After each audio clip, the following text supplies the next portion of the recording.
some point in our lives have to go through a storm, it stands to reason that we should just look for hidden lessons from the Lord in our personal storm. In other words, when you're going through a crisis, when you're going through a situation, you ought to, instead of looking at the individuals and the parties involved, you ought to be asking the Lord, Lord, what are you trying to tell me?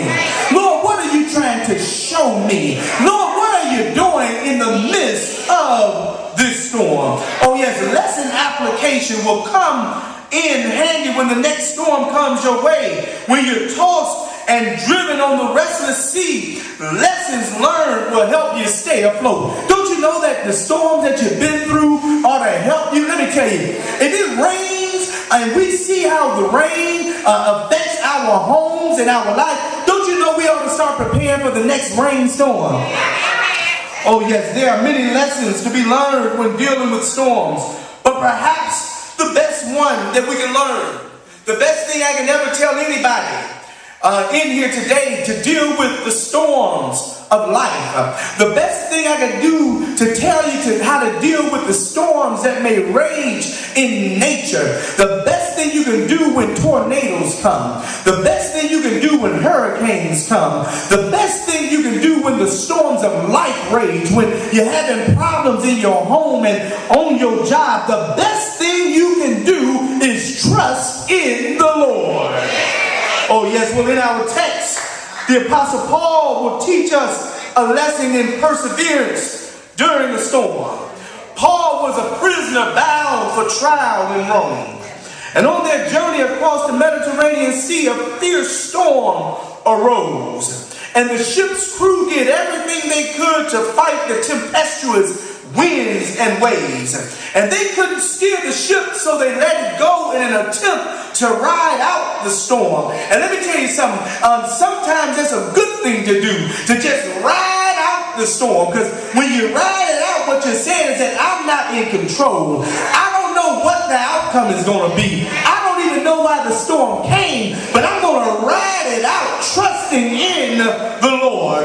But nonetheless, Paul, they undergirded the ship and pulled down the sails, but the storms kept on blowing. And they went down into the hold and they cast cargo and tackle overboard to lighten their load, but the storm kept on blowing. And for 14 days the sun didn't shine. For 14 nights no stars guided during the night, and yet the storm kept on raging. And giving up all hope of survival, the captain and the crew began to say their farewells. And this is why they were saying goodbye to one another, while they were hugging each other. Paul was in the midst of holding a prayer meeting in his cabin. Oh, y'all don't hear me. And hallelujah, in the morning, Paul brought the good news in the midst of the storm, saying, be of good cheer, for there stood by me this night the angel of God, whose I am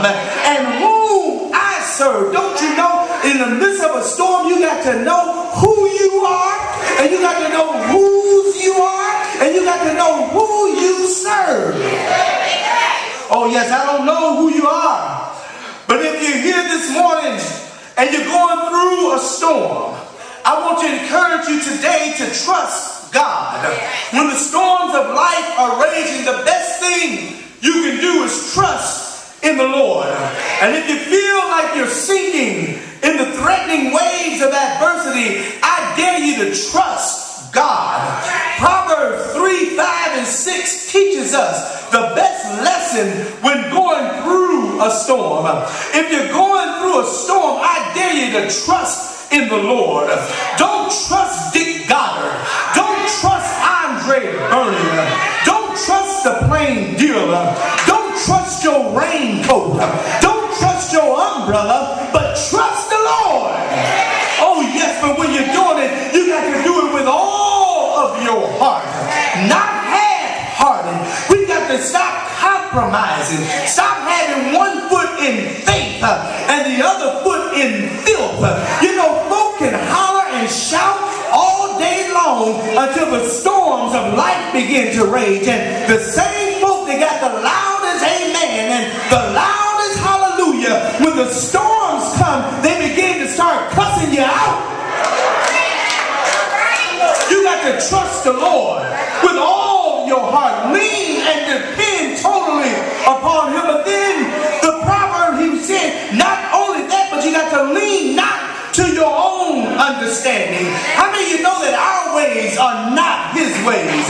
You may not be able to see your way through, and the odds may be up against you, and you even feel that you may not make it. But there's one thing you've got to understand, is that God may not save you in the midst of the storm. God may not stop the storm, but I come by here to serve notice that God is able in the midst of the storm, and that's why we got to lean not to our own understanding. But then the writer says, in all your ways acknowledge him. When you're going through the storm, I don't care how bad it is, I dare you to start praising the Lord. I don't care what it looks like around you, I dare you to start lifting up praises unto him. God is in control.